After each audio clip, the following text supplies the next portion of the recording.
Será que remédio para dor é tudo igual? Ou será que existem alguns remédios que são mais seguros do que outros?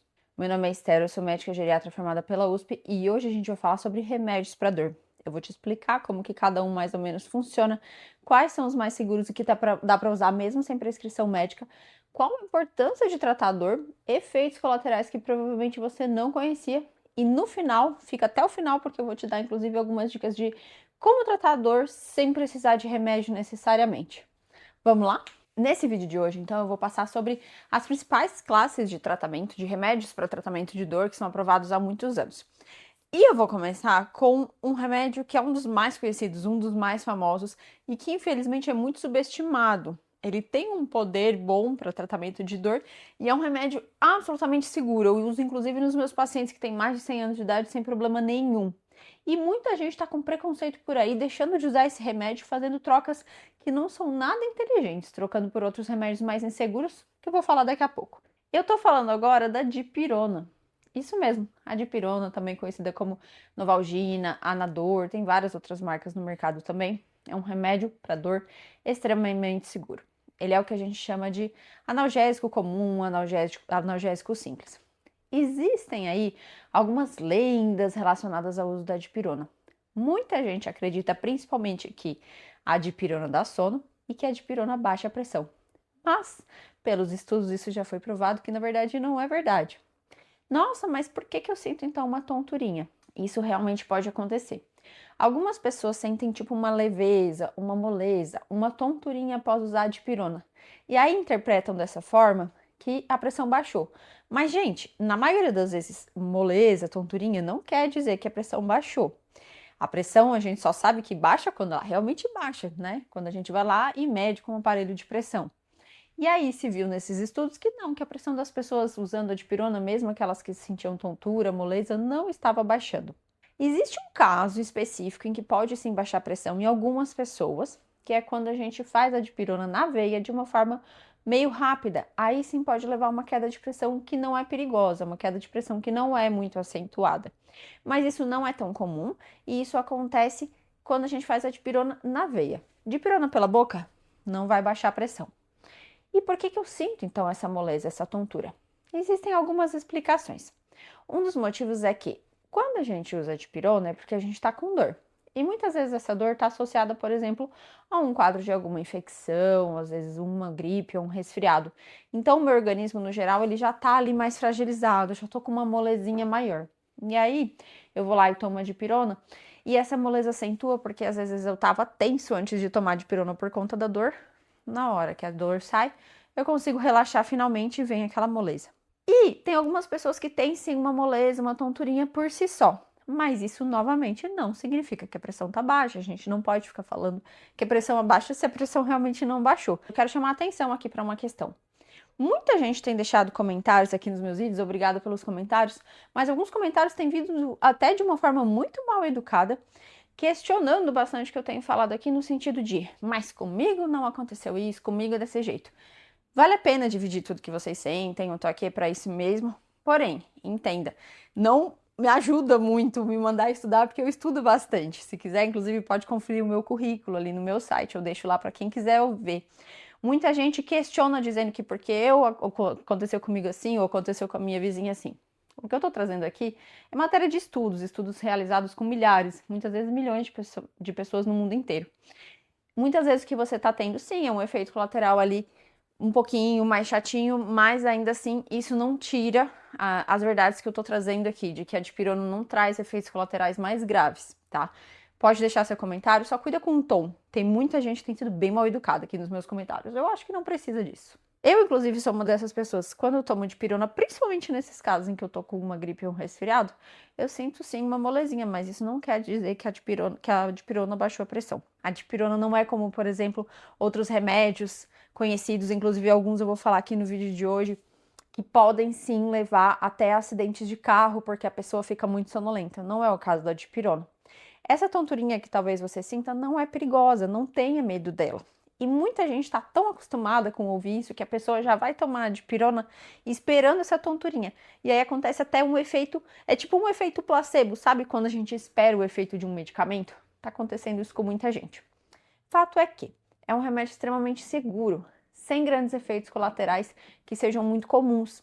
Ela é segura mesmo para quem tem problema no rim, ela é segura mesmo para quem tem doenças crônicas graves.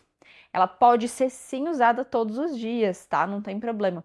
Para a maioria das pessoas, usar todos os dias não vai causar problema nenhum, porque ela não causa vício. Se você tem alguma doença crônica ali que está levando a alguma outra dor ou dor de artrose, por exemplo, pode sim usar a dipirona em segurança, sem medo nenhum. Muita gente fala, mas a minha dor é forte, a dipirona não faz nem cócegas. Tudo bem, às vezes a gente vai precisar associar, a gente vai precisar usar a dipirona junto com outro remédio, mas isso não quer dizer que a dipirona deve ficar de fora. Por quê? Pelos estudos, a gente viu que a dipirona soma o efeito. Então, mesmo se eu vá usar um outro remédio mais forte, por exemplo, um tramadol, se eu usar a dipirona junto com o tramadol, eu somo o efeito. Eu tenho uma resposta melhor do que se eu usar só o tramadol. E aí a gente acaba orientando dessa forma, sempre usar a dipirona junto com algum remédio, algum outro remédio se for necessário. O que a gente mais vê por aí é paciente que tem preconceito com a dipirona, porque acha que essa tontura tá baixando a pressão, isso é perigoso, e acaba optando por outros remédios que esses sim são muito perigosos. Antes de passar para a próxima classe de remédios, eu quero te convidar para seguir aqui o meu canal. Toda semana eu trago vídeo novo sobre saúde do idoso, saúde do adulto, dos mais variados temas e bem atualizados. Se você gosta do meu tipo de conteúdo, deixa uma curtida aqui pra mim. Esse é o único jeito que eu tenho de saber se você tá gostando do meu conteúdo. Senão não tem como eu saber se isso tá sendo interessante, se é pra eu continuar fazendo vídeos ou não. E já manda esse link aqui pra alguém que pode ser que se interesse por esse tipo de vídeo. Agora a gente vai falar sobre os anti-inflamatórios. E aqui mora o perigo. Anti-inflamatório é um remédio que muita gente usa sem nem saber o que significa. Anti-inflamatórios é uma classe de remédios, então aqui tem vários remédios que fazem parte. Eu vou deixar uma listinha aqui do lado, porque são realmente bastante remédios, mas eu posso falar os principais. Ibuprofeno, cetoprofeno, nimesulida, diclofenaco. Esses são alguns desses remédios. Quais que são os problemas desses remédios? Muita gente usa todo dia. Deixa de usar a dipirona que eu acabei de falar que é segura para usar esses remédios e esse pessoa não vê problema nenhum. Ah, mas eu usei a vida inteira, faz 20 anos que eu usei, que eu uso e nunca me deu problema. Que bom, fico feliz por você. Mas a gente não deve esperar o problema aparecer, certo? Até porque eu vou falar agora quais são os problemas que podem acontecer com o uso frequente de anti-inflamatório. E isso é bem comum.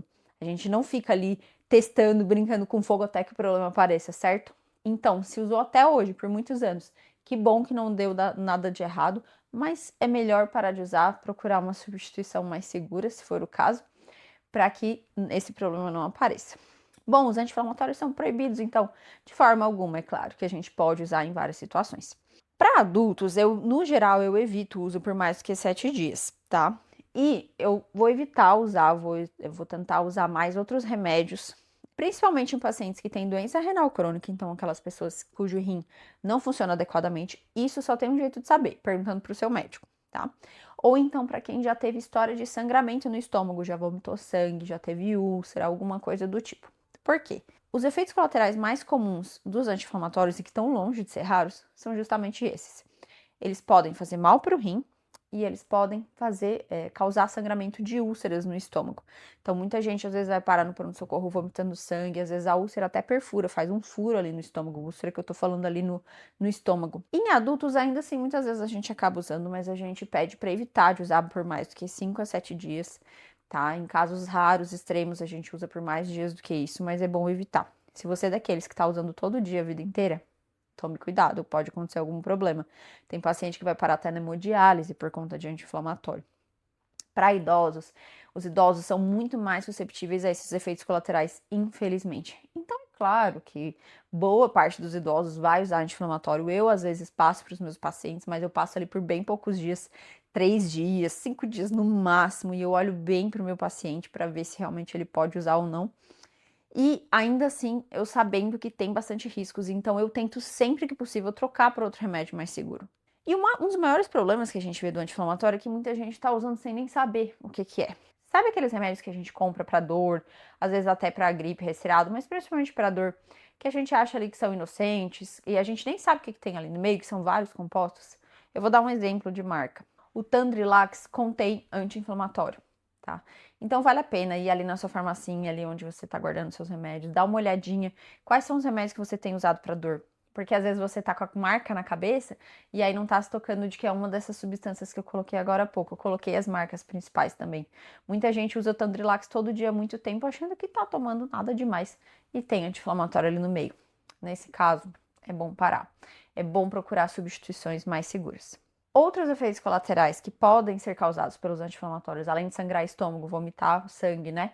E às vezes até dar uma insuficiência renal, parar o rim a ponto de parar na hemodiálise, é que em pacientes que já infartaram ou têm chance maior de infartar, os anti-inflamatórios podem fazer mal para o coração também. Pacientes que têm asma, às vezes o anti-inflamatório acaba causando ali uma descompensação, então um descontrole da asma em alguns pacientes. E o anti-inflamatório pode aumentar a pressão. E isso sim é comprovado. A dipirona, como eu expliquei, não abaixa, mas o anti-inflamatório aumenta sim a pressão. Então, às vezes, a gente está vendo para esse paciente tá com a pressão descontrolada, a gente tira o anti-inflamatório, pronto, já normaliza. Fato é que é importante você analisar todos os remédios que você tem usado para dor, para ver se não tem nenhum anti-inflamatório ali no meio, se questionar para daí sim trocar por uma opção mais segura. E se for usar, use por poucos dias. Se for idoso, mesmo se algum médico passou no pronto-socorro, às vezes se questione, será que não dá para fazer esse tratamento aqui com uma dipirona, um remédio mais seguro, ou então eu vou usar pelo mínimo de tempo possível? Talvez valha a pena. A gente vai agora para o próximo remédio, que é o paracetamol.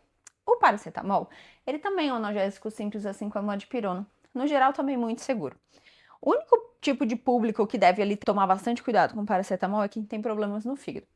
Se você tem cirrose, por exemplo, possivelmente você não vai poder usar o paracetamol, principalmente em doses mais altas. O paracetamol a gente não pode passar de jeito nenhum da dose de 1 grama de até 6 em 6 horas. Pode ser em comprimido, pode ser em gotas também, não tem problema. No geral, o paracetamol também, para quem não tem problemas de fígado, é um remédio muito seguro, sem efeitos colaterais. Mas ele costuma, para a maioria das pessoas, ser mais fraco do que a dipirona. É por isso que muitas vezes eu acabo indicando direto a dipirona. Mas tem uma outra pessoa que prefere o paracetamol. O paracetamol Tilenol é a marca mais conhecida. Se esse é o seu caso, se o paracetamol funciona melhor para você do que a dipirona, não tem problema. Ah, e os dois podem ser associados, tá? Pode usar paracetamol junto com a dipirona no mesmo horário, ou às vezes até ir intercalando. A gente orienta muito isso, né? Não deu a dose do horário do próximo, mas já tá com dor de novo. Pode ir intercalando ali, não tem problema. Ambos os remédios, dipirona e paracetamol, também servem para febre. E uma coisa importante, esse vídeo aqui é dedicado a adultos e idosos, não é dedicado a crianças. As doses, os remédios que eu tô falando não é para pediatria não, tá? Então não leve isso, não pense nessas questões em relação ao seu filho. Tem várias outras classes de remédios sobre as quais eu quero falar. Só que para o vídeo não ficar gigantesco, eu vou ter que dividir esse vídeo em dois, não tem jeito. Então já se inscreve aqui no canal, porque na semana que vem sai a segunda parte desse vídeo. Eu não quero que você perca. Vou falar sobre vários outros remédios lá e vou dar dicas, inclusive, de como melhorar a dor sem precisar de remédio necessariamente, tá bom? Até a semana que vem. Deixa um comentário aqui pra mim se gostou desse conteúdo. Até mais!